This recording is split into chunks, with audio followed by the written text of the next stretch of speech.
Hey listeners, how are you?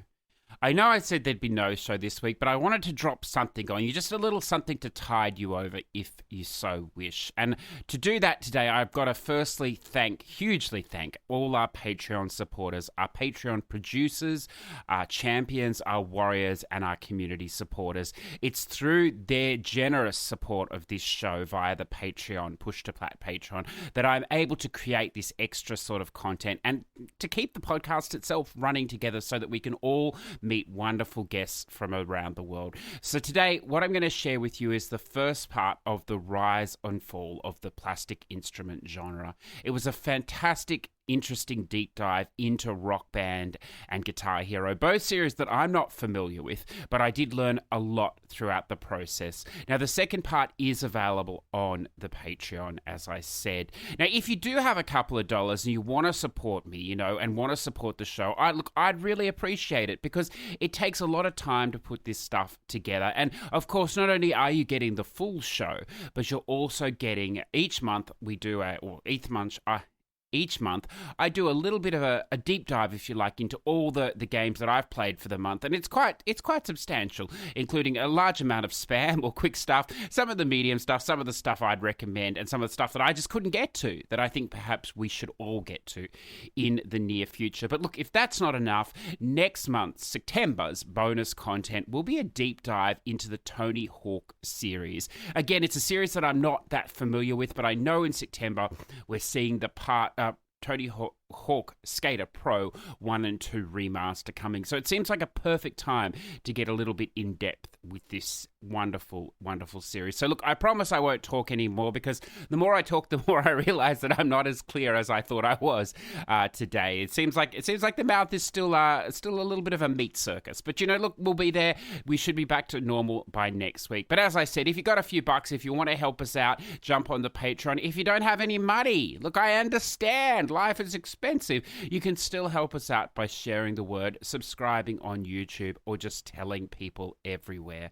It's been wonderful to talk to you this week. I look forward to be back to full strength next week. Be well, hunt well. See you soon.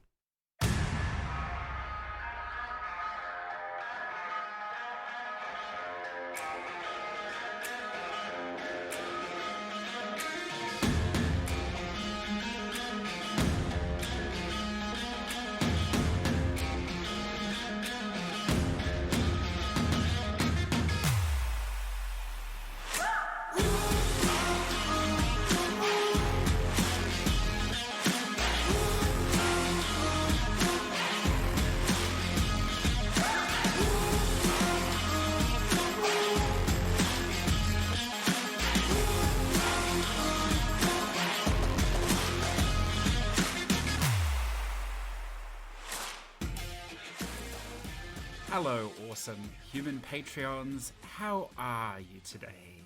I know we're a little bit late. This is technically the bonus episode for April, but there's a bit of a spillover. But look, it's getting to you. Like today, it's May the 5th. Look, I could have put this together a bit quicker, but I have been enjoying reading this topic a lot. And I think, as I sort of explained in the last episode, I'm looking at doing more of these. I think they're really interesting and they're fun.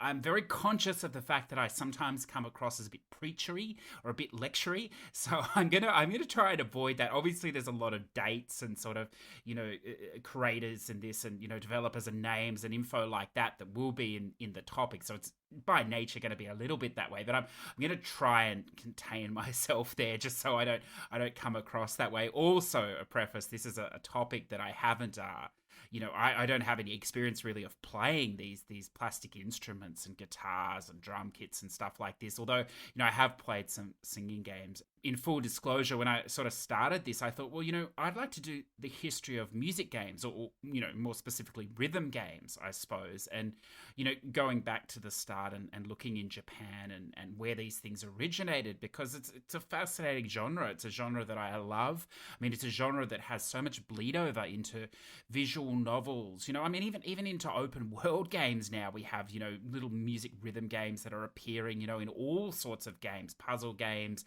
point and and click games, everything. There's these little throwbacks or little bits, and it interests me to see how we, got to the point of the Hatsune Miku now, or the DJ Max, or, even your Persona dancing games, just why they're so popular. And the arcade as well. I mean, the Dance Dance Revolution, the arcade machines, and moving to console and all this sort of stuff. So I thought this would be a really interesting topic, because as I started to read, and it probably doesn't surprise you, Patreons, as I started to read, it's also a massive topic. And I was like, well, shit, we could probably write a book on this or something. Somebody should. I haven't found a good one yet, so someone definitely should if you're interested. But it just naturally deviated towards these plastic instruments, and I didn't really intend for that. But, after the first bit of reading, I could feel that it was going that way. And, I've long been interested in this Guitar Hero and Rock Band, and, and then even the more, sort of off to the offshoot sort of games, the Japanese ones like the Taiko Master and things like this. And I mean, even the DJ Max, because they had their specific controllers, or special controllers, I should say. So I thought, why don't we go down this path? And then, of course, this path opened up a lot as well. So I thought what we'd do today is we'll sort of have a brief look at the history, sort of from the 1970s or so, that sort of led into these plastic instrument games, if you like, that became big in the 2000s or whatever. And we'll probably naturally just move to sort of around like a 2010, 2012 situation today in this first part. And then in the second part, which, will come out in about a week or so, I think, we'll look more at the Rock Band of today, sort of from 2013, 14 through to today, and the Guitar Hero and where they're at and what's happened. And when I put this together, I didn't actually realize that Joe, Cool Kid Joe, had played so much Guitar Hero and was such a big fan of the series. So I thought, well, it would be great to incorporate him into those, more modern games as well, and get some gameplay, views. Because as I said, I've played a little Guitar Hero, but very little. So while the theoretical side and the history is fascinating, to get some perspective on what the actual gameplay is like, because I know many of you have played these games, perhaps some more than others, but it's fascinating. It's fascinating to see. So that'll be the plan for today. The sort of first part, then we'll have the second part on that. And I think you'll agree with me as we go through today. You see that it reaches a bit of a conclusion around 2012 anyway. So that's the preface for what we're doing today. But I did want to take a moment as well to check in and see how you are all doing. I mean, I know the pandemic is in various stages around the world. I'm very lucky in Australia here to be, it appears in a lot of ways not to have been hit as hard as mainland Europe and America, so which is wonderful for us. But obviously I understand how dire the situation still is in the States, and in the UK as well, in particular. And even hearing, this morning in Italy, in northern Italy, there are resurgence as well. So, I'm very, very conscious of what's going on around the world, but don't want to dwell on it. I mean, we're all doing the best we can and staying positive and hopefully enjoying some games. From what I see of what you're all playing, you seem to be having a wonderful time on that front, which is fantastic. And as I always say, I'd love to hear more from what you're playing. If there's a particular game you're loving at the moment, let me know. As I try and play a little bit of everything, but I'm happy to look into these games also and share them on the main show or on the level cap to our greater audience, because we are, it's always difficult to tell how many people you're reaching, but we are reaching a lot of people now. Admittedly, I'm not sure that everyone stays for the full length of the episode, but we're hitting a lot of different people in a lot of different countries. And I mean, it was only the other day Joe mentioned this Uke Patanki. Look, I butchered the name because I forget, but I know I actually had a message last night from a gamer just randomly saying, oh yeah, look, I've actually played that game, and the second game, which is I think available on PlayStation, is glitched with this and this trophy. You should mention this to your audience and stuff. And I was like, wow, that's really random. So, we're definitely touching and reaching, other people. And, with that in mind, just, to reassure you, there hasn't even Mindy has moved on and we're going in a different direction. I don't feel it's going to handicap us in any way. As I mentioned on the main show, we have Hakum coming up shortly in an interview. In fact, if all goes to plan, we're actually recording this weekend, so hopefully might even push that one out next week. We've also got a recording coming up where we're going to do a deep dive, well, a sort of deep dive on Persona 5 Royale, but the greater game in general. It's not going to be too specific, I don't think, so don't panic if you haven't played it, but if it's a game that interests you but you're never going to play, then I totally understand now 60 plus hours into it why that would be. Then jump in and, maybe have a listen and learn or something.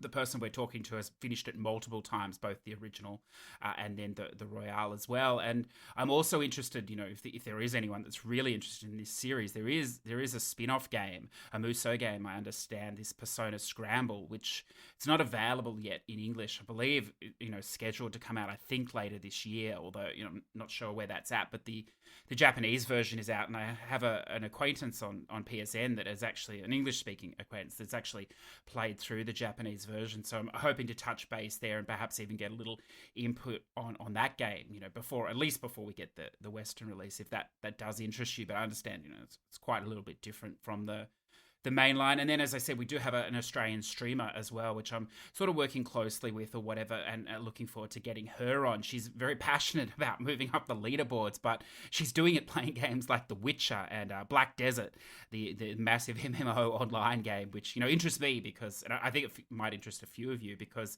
there's no guide on that game yet, and there is some conjecture on what trophies you can do AFK with the fishing and stuff like that. And it's potentially a 700-hour plat, but it can be done in less, and perhaps you can do the 200 hours fishing AFK, and stuff like that. So that will be interesting, and to let you know, she's actually platted it once, and she's almost platted it the stack a second time. But look, she also does all the garbage as well, to move up the board. She's quite highly ranked, so I think that will be interesting. And as I said, she is in the process of working on a trophy roast or whatever. So we'll see how that all goes.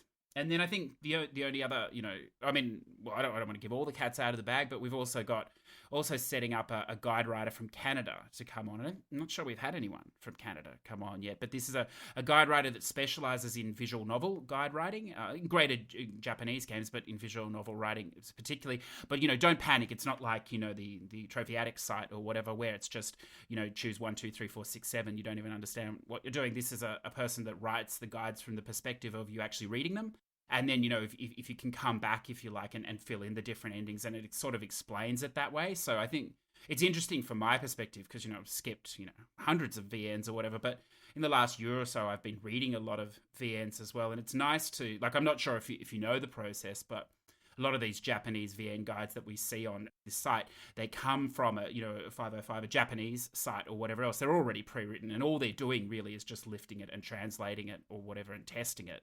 So the guides aren't original guides or anything. And quite often, because very few people speak Japanese, they don't really understand what's going on.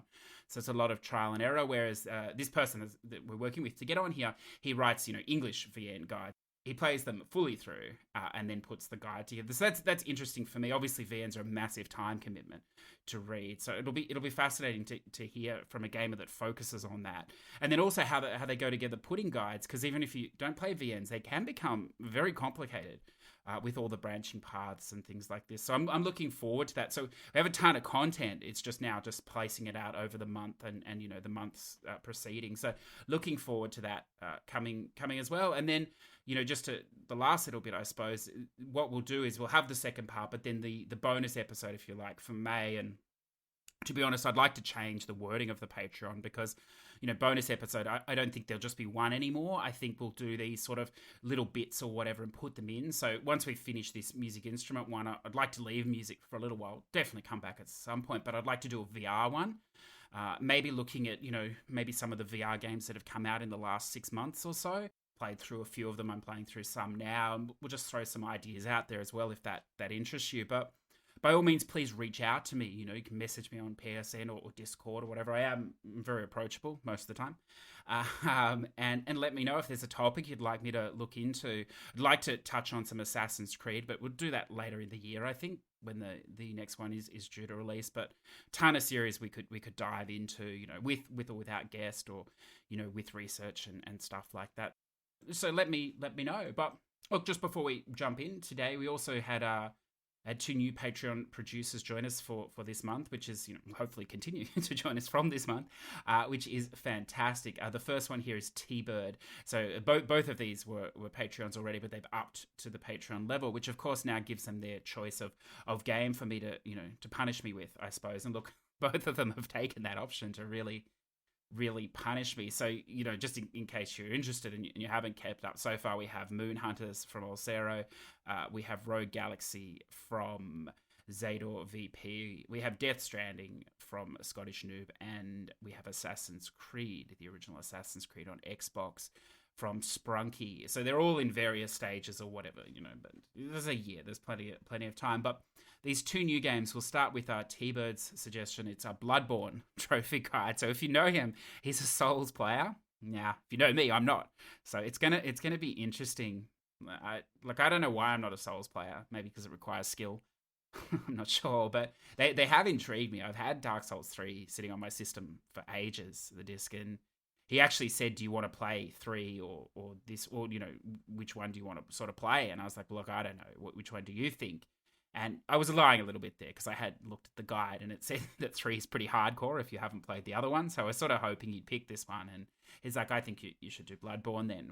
I look at the guide here and it's a 7 out of 10, 50 hours. So, I mean, for me, that's probably a 10 out of 10 and 200 hours, but, that's okay.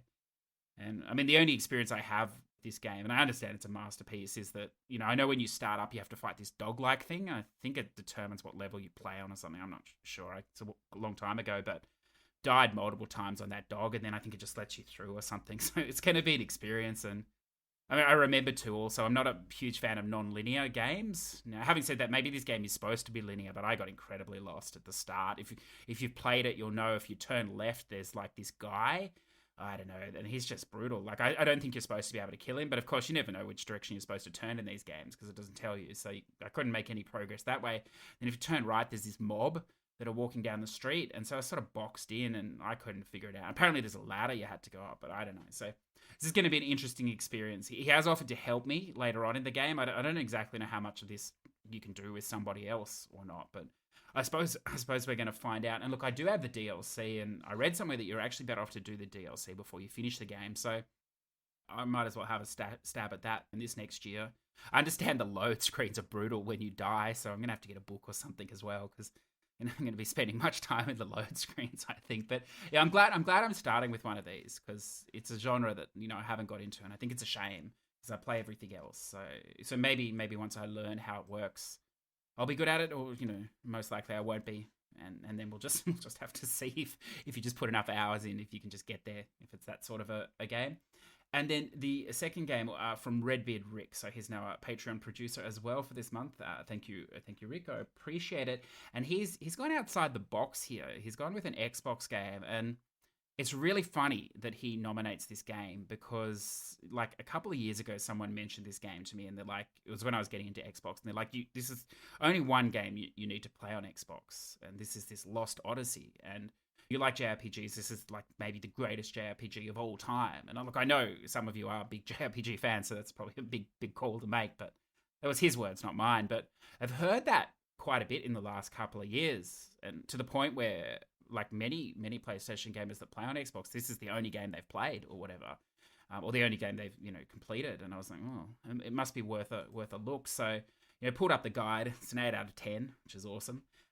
85 to 100 hours or whatever else, but it is a JRPG, I understand. So I imagine or an RPG, I should say. So I imagine the more time you spend leveling and stuff like that, it becomes more manageable. It does have DLC. DLC is like 3 hours, it says, but it's really tough. So I'm not sure that's the secret of the deep what that involves. Apparently, Rick warned me there's a really bullshit trophy in here. This treasure, or achievement, I should say, this treasure trove.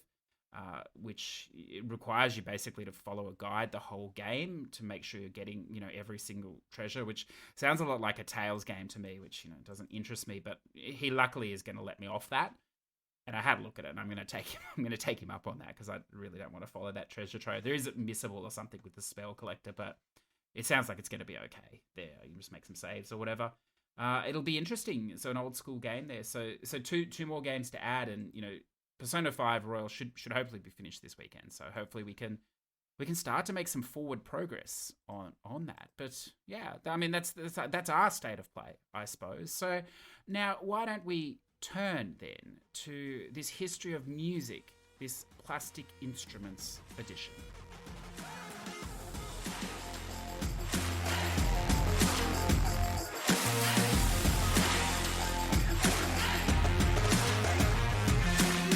So, you you throw the concept, the history of music games. You know, where did these rhythm games where did they originate? Where did they start?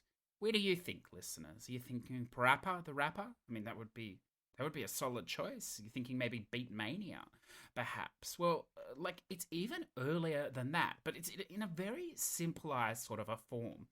And this is, we're going back, cast your mind back. You know, there's a few of us that are old enough to remember this time, perhaps. Not me, but it might be one or two of us.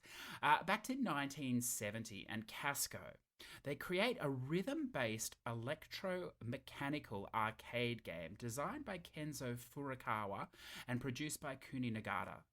Now, what I love about the Japanese is you always know it's going to be perverted. And Furukawa's idea for this game was that it would be based on some sort of a rhythmic element that allowed you to lift girls' skirts up in sort of time, into the beat, if you like.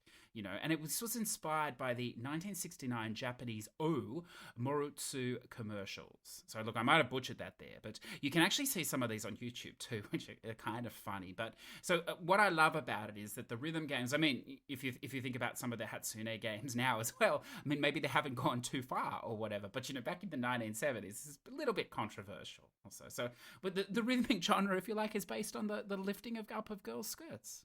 What a surprise.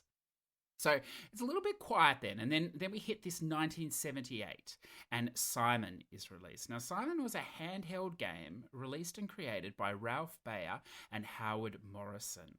Now, the game focused on call and response sequences via button pushes, increasing in length and difficulty. So this is where, I suppose, rhythm games, they first originate in more than just an idea of we want to do something or whatever else. Now, yes, it's very, very basic here. Now, again, you can see a little more information on this game on YouTube, but basically all it is just playing you a bit tone, or if you like, of a sequence, and then you just push it back with a button. So it's almost like a Morse code simulator, if you like. But you've got to remember, we're 1978 here. You know, this is before I was born, just. Then, more time passes, and we go to 1987 and Dance Aerobics by Human Entertainment. Now, this allows the player this involves the Nintendo Power Pad. Look at that, Nintendo Power Pad. Fascinating. And now this is a peripheral for the NES video game console. And now you're creating music by stepping on the power pad in time. So it is a fitness game predominantly, but now it is incorporating physical movement or physical actions to the beat. The first official time, if you like, we see this in 1987. So you can see the groundwork for this genre. It predates Parappa The Rapper, which wasn't until 1996 by a fair way. So even though, Parappa The Rapper, we all know it as a PlayStation game, it's a massive game or whatever, it's, considered as the first influential rhythm game, if you like, it definitely has a basis, has an influence in, this Simon and in this dance aerobics. It doesn't come from nowhere, in effect. However, it does come from nowhere in that it is the first game to use button prompts in time with music on the screen. So this is, I suppose, why they claim that this Parappa the Rapper from 96 is the first influential rhythm game, because it's the first time that we see this. This becomes the genesis or the basis for all rhythm games, even, in 2020 as we know them today. Now, I know many of you, or probably all of you, are no stranger to the Parappa the Rapper game. I mean, I play a lot of rhythm games. I find this game, there was a port, released like 2017, I think, on a PS4, and it was tricky because if you play modern rhythm games, you're used to listening to the beat, closing your eyes, the accuracy or whatever, and this game encourages you to rap, to freestyle, if you like, almost against the beat at times or whatever. So I found that tricky, and I know also the port, it had some syncing issues or whatever else, and whatever with the controller and stuff. So it's a definitely, I think you had to get in the groove for it or whatever, and once you did, and it was funny because talking to people that had played the original, how different they found some of the timings in the port or whatever. But it's just what it is, I suppose. So Parappa the Rapper, 1996, developed by Masaya Matsura and artist Rodney Greenblatt. Now, yes, it was ported in 2017. There we go. Now, it's important because it spawns Unjamie Lamm. What a great name is it? I just love saying Unjamie Lamm. You know, I like to say it for the last couple of years. I've never played it. I didn't really know anything about it till this, but it's a fantastic name.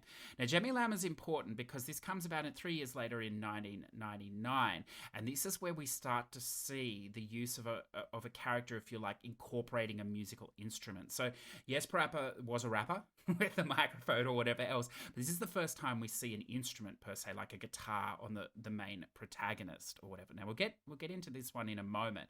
In 1999, only to say also that, as with most of these games coming out in this time in Japan, it did spawn an arcade game, the Unjamie Lamm Now, which was co-developed by Matsura, Greenblatt, and Namco. So, you know, proved to be profitable for Namco moving in this direction, didn't it? Considering where we are in today. So now we go to 1997 and Beatmania and Konami, the beloved Konami. You know, they weren't just into Metroidvanias. Apparently, they also had a bit of music going on up there. Now, Konami sparked interest in the Japanese market when they created this division within their company, and it was called the Games and Music Division, the GMD. But then, you may not know that name. It was then changed to Bemani. Now, this was in honor of the success of its first game, Beatmania. They then go on to create This is a pretty important studio for music games.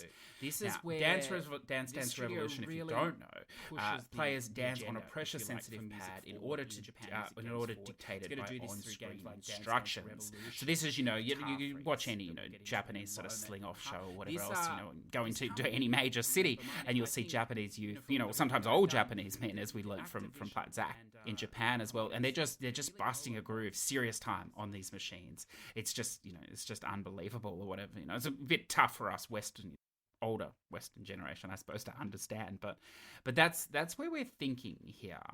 Now, 1998, big year as well, because we get the Buster Groove hybrid music fighting game for PlayStation by the Japanese developer Enix and brought to the US by the now defunct 989 Studios and SCEE in Europe.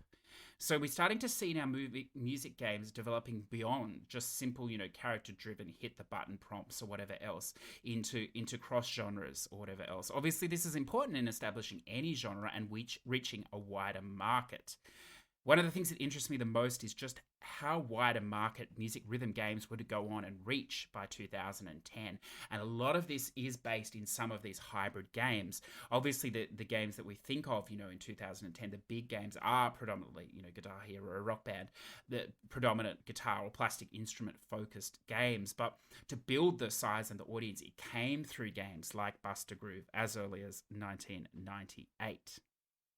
Now, this game was originally named Buster Move, Dance and Rhythm in Japan, and then it was renamed to Buster Groove for the US market. It's smaller, it's more manageable, bite-sized.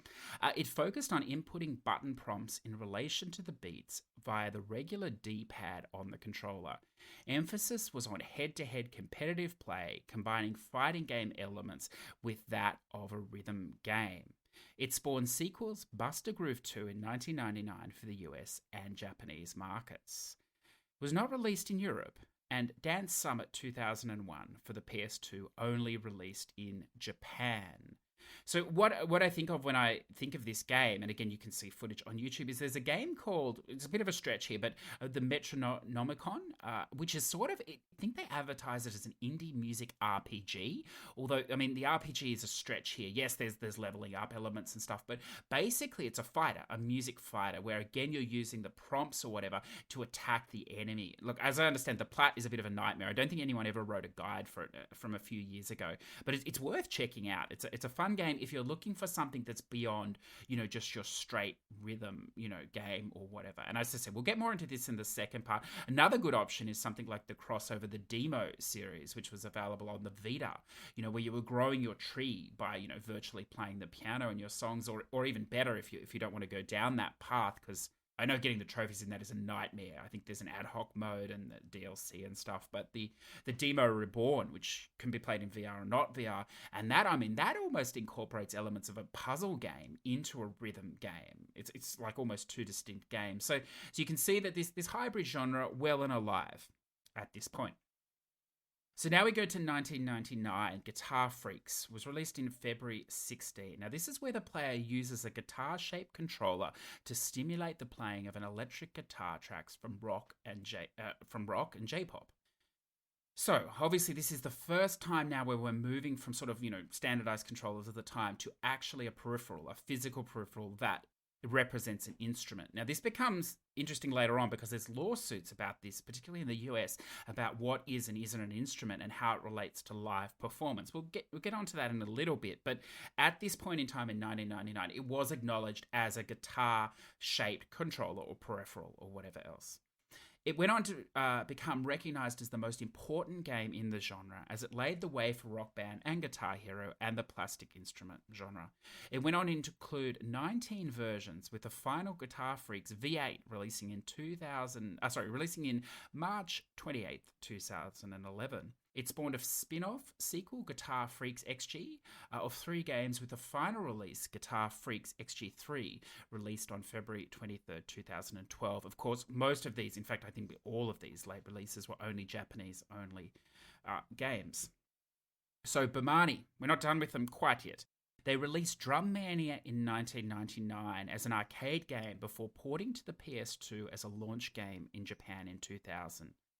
Now, this iterates on the series, or they continue to iterate on the series, I should say, in various forms, with the latest release, an arcade version, Guitaroo Next Plus Age, released on October 2nd, 2019. Now, again, these are predominantly only Japanese-based games. Why this game becomes important is it's paving the way now for instruments beyond just the guitar into music rhythm games.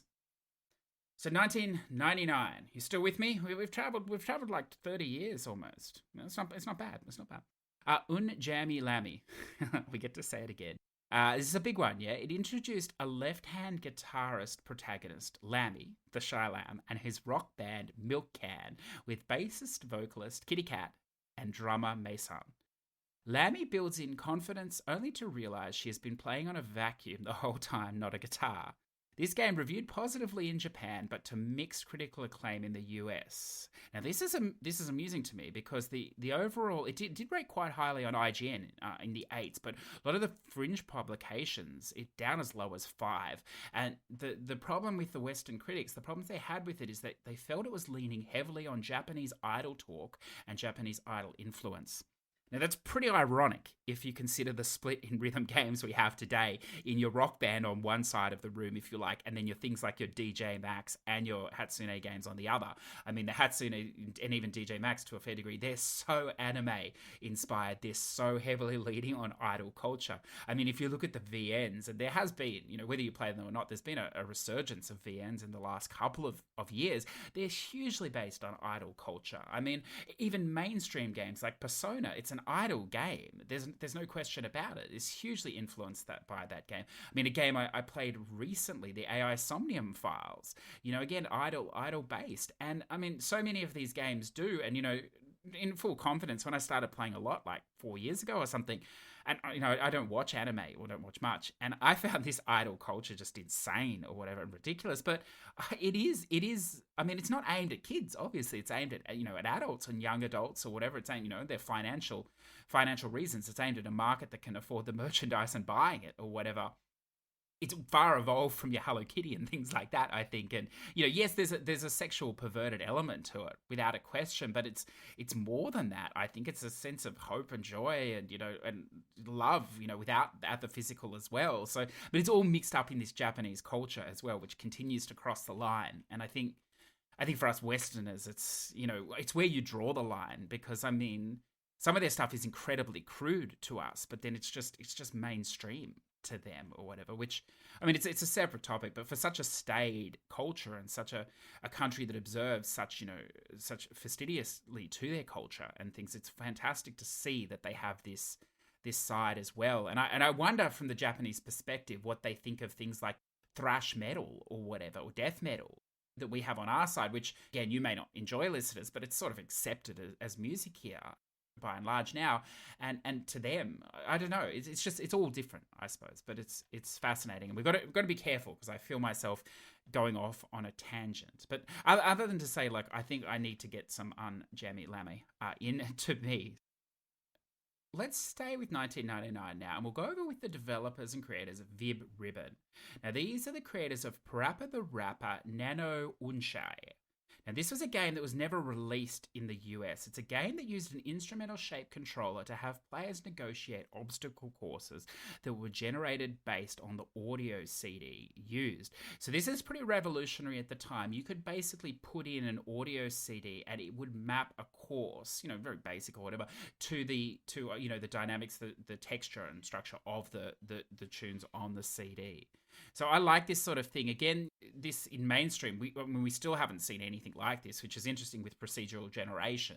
I mean, we're starting to see, now I'm going to go out on a limb here, we're starting to see what they call some of these rogue, rhythm games or whatever else. But I mean, they're really, for me, they've always stretched the rhythm genre, because it's rhythm, I suppose, in the hitting or whatever else, and establishing a beat that way as you move through the rooms. But it's not a rhythm game in a traditional hit the beat prompt type thing. So this game sort of paves the way for those, I suppose, and it's such a shame that we didn't get this, or it's difficult to find information on. But again, I suggest, it's worth checking out. That's the Parappa the Rapper Nano Unchae. So now Sega, not to be left out, releases Samba de Amigo in the arcades in 1999 on the Dreamcast in 2000 with motion control sensors. It became both a game and a social experience as two players went head-to-head in an arcade setting. This is important because it paved the way for Taiko no Tatsujin in 2000, combining Japanese drumming with popular music. So this is your Taiko Master, if you like. It gained huge popularity in Japan and was then subsequently ported to the West under the name Taiko Drum Master. So I don't know if you've ever played this game or not. I haven't. I don't have the drum peripheral. A friend does, and he said it's crazy fun. Now, if you're not familiar with it, jump on YouTube and you'll see a bunch of 5-year-olds just whacking out these amazing beats. Now, I have tried the peripheral though, and it's incredibly loud. And if you don't know how to hit it, it also starts to hurt your hands after a while. The one problem with the game on the PS4, obviously, is for trophies wise, is the online mode.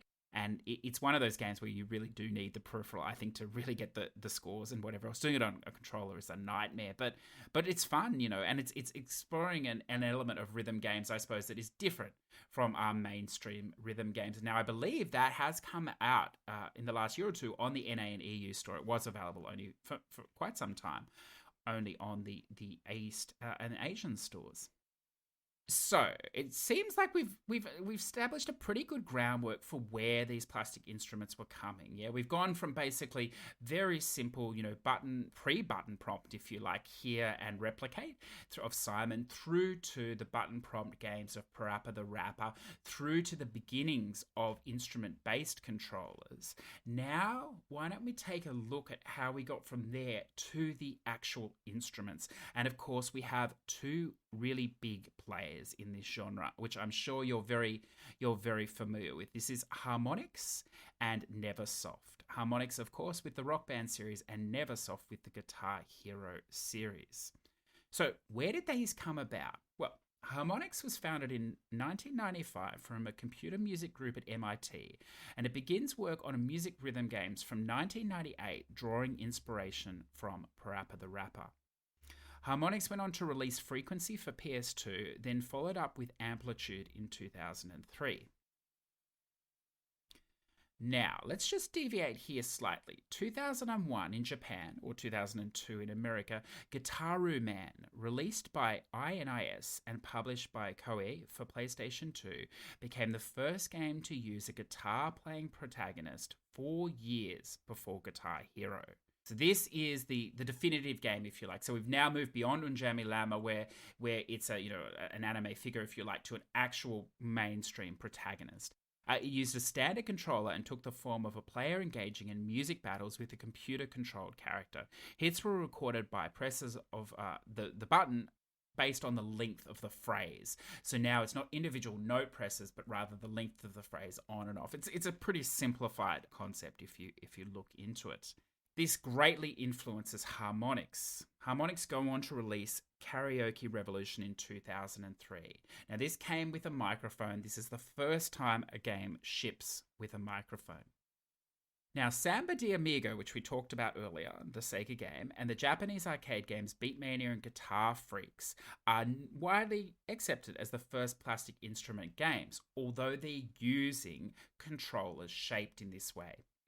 In 2005, in November, Guitar Hero comes out for PlayStation 2. It's a collaboration between Red Octane, who made the guitar controller, and Harmonix, that built the software. Now, things are starting to accelerate. 2006, Guitar Hero 2 releases for the PS2, then Xbox 360 the following year. Activision buys Red Octane in 2006 before Guitar Hero 2 releases, thus starting a collaboration between Activision and Red Octane that will go forward to earn millions, if not billions, of dollars. Now, interestingly enough, at this time, Harmonix and Red Octane are still working together or collaborating. They go on, I suppose you could say, to become competitors with Activision in the middle.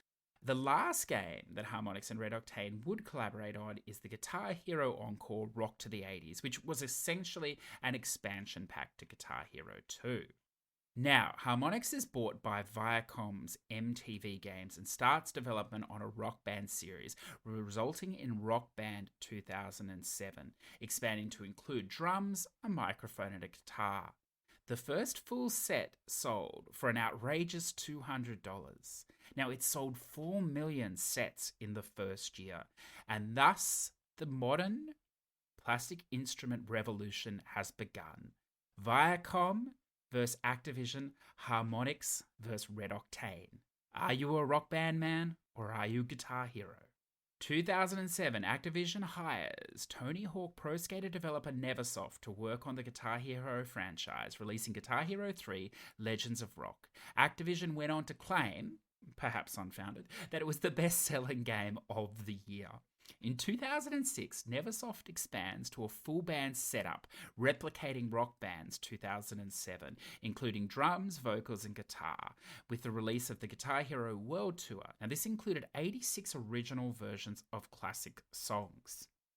Harmonix goes on to release Rock Band 2 with 84 original recordings, plus over 1,000 tracks for digital download. So the tit-for-tat begins. This is where things really start to accelerate, with many new games releasing with minor developments or new features. A cash cow was born, and both Activision and Harmonix were ready to cash in. One of the problems with taking advantage of a newfound market is the saturation of said market, and this was to become one of the flaws in the music game or the plastic instrument game revolution. There was much money to be had here, and the money wanted to be taken quickly. 2008, music games became the second most popular video game genre behind action in the US, with 53% of gamers identifying as female. This is a time where very few gamers would identify as female. There's a lot of bias, obviously, to female gamers. The fact that 53% of gamers identified as female, and also many of those 53%, as you would know, fellas, controlling the family budget. This is of significance, of big significance. Music games went on to reach a height of 18% of the total video game market in late 2008. Now, this is an all-time high.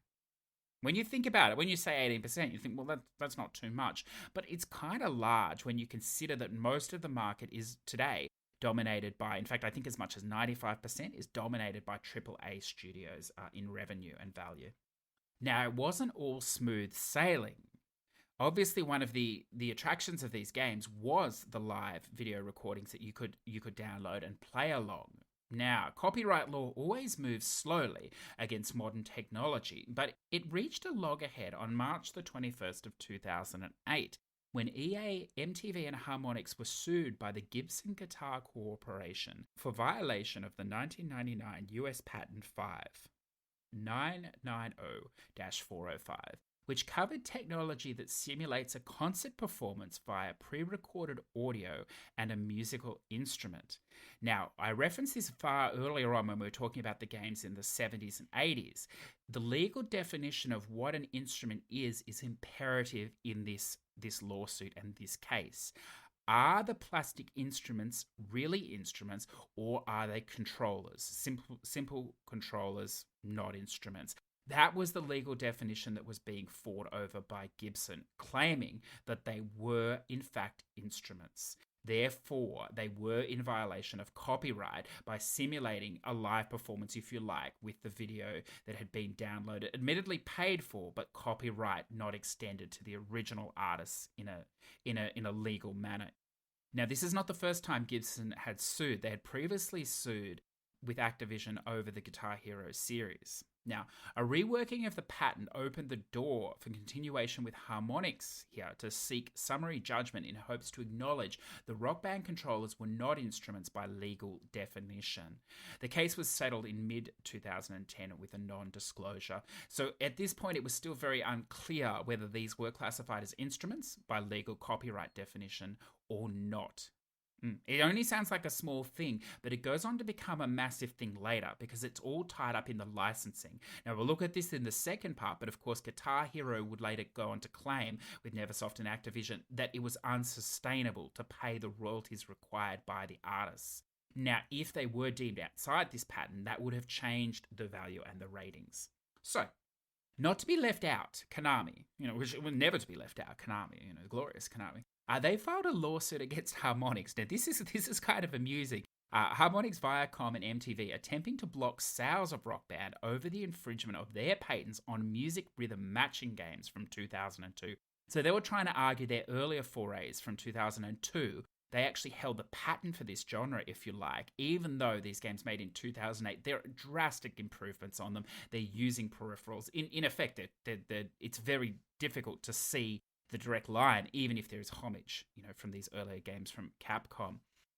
Obviously, as a warrant to happen in the US, a countersuit emerges by Viacom against Konami, claiming Rock Band had improved on Konami's original patent, so much so that it could warrant the original, or declare it void, the original patent. This was also settled undisclosed in September 2002. I don't know about you listeners, but I always love reading terms undisclosed because usually it involves a shitload of money passing hands one way or the other, or a percentage deal in a product or a franchise or whatever else, never to be discussed or admitted that anyone was at fault or for breaching copyright or patents. But anyway, look, we'll never know, so we should just move on. So in 2009, we move now from your standard guitar, your drum kits, your microphone, to Activision's releasing of Guitar Hero 5 and DJ Hero with a portable turntable peripheral. Now, they projected sales of this peripheral to be around the million mark, but unfortunately, this never met million mark in the first month. Unfortunately, this never met realization and came closer to about half that. Now, this is important because it for the first time, we start to see it in what they went on to later call the game industry recession. Yeah, a recession brought about by the oversaturation of peripherals, the oversaturation of music rhythm games from these two series, the oversaturations of DLC, if you like, games that basically had very little forward progression. Ironically, if we think about sport titles, the same thing is happening.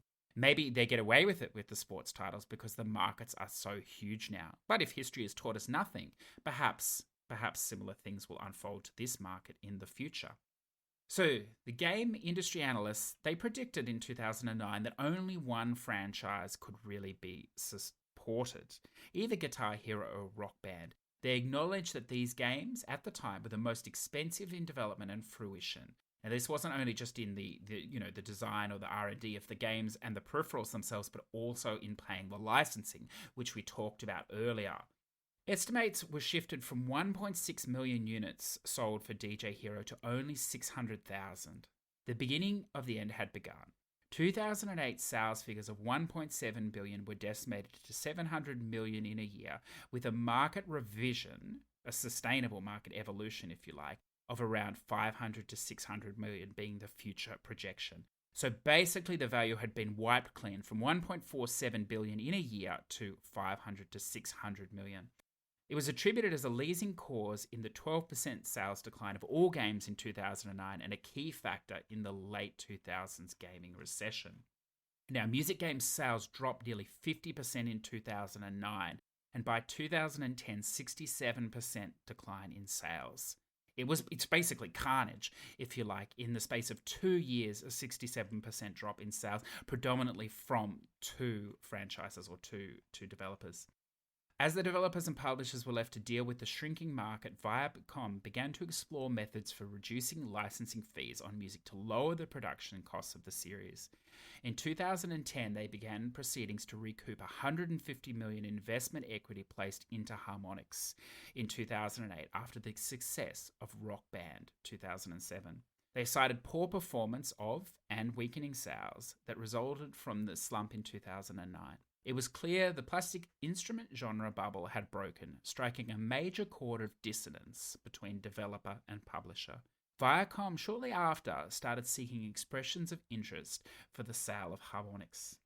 2010, Rock Band 3 launches with a pro mode that could actually teach you to play guitar and keyboard in an attempt to expand their target market and potentially expand their reach into the hobbyist education market.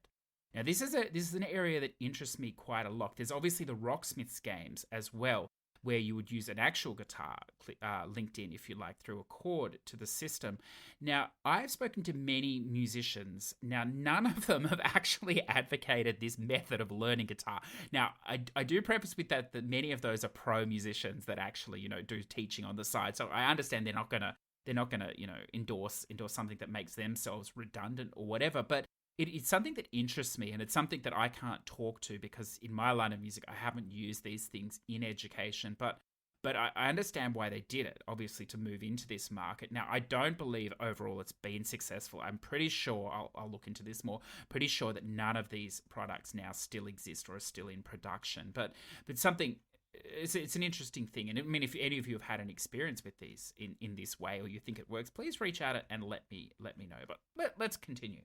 Now, things were just as grim for Activision and Red Octane, with Guitar Hero's Warriors of Rock and DJ Hero 2 showing sales of only 86,000 and 59,000 respectively in North America during the first week on the market. This was down from the 1.4 million Guitar Hero 3 sold in 2008. Predictions of $400 million for the peripheral-based rhythm games for 2010 seemed less and less stable, and by October the market was down to a mere fifth of its position only a year previously. Eventually, yearly sales came in under $300 million, a far cry from the $1.47 billion only 2 years prior. Basically, the market was fucked. Viacom offloads Harmonix to an investment-backed group and gives permission for the continual development of Rock Band and Dance Central. Activision, shortly after, follows suit, shuttering Red Octane, their Guitar Hero division, in February 2011. The end was nigh. Despite analysts' predictions of a possible resurgence following a 3 to 5 year cycle, the writing was on the wall. Harmonix announced the end of regular updates of Rock Band on April 2nd, 2013. Plectrum in hand, the dream of the living room plastic instrument rock god was over. Or was it? So Patreons, check back in next week where we move on to part 2, where music instrument rhythm games are today and how they saved themselves. See you soon.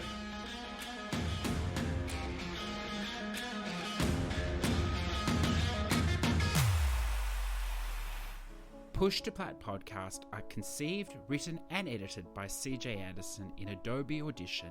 YouTube upload handled by repurpose.io. Music licensing by artist.io.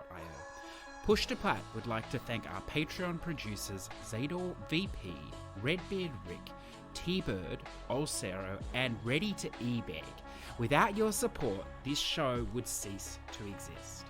If you would like to say hi, jump into the Discord in the show notes or on Twitter at Push2Plat. If you're interested in supporting the show, then jump on Patreon, the Push2Plat Patreon, where you can find more information on how to support us and allow us to continue to bring wonderful guests and topics from around the world. Yeah.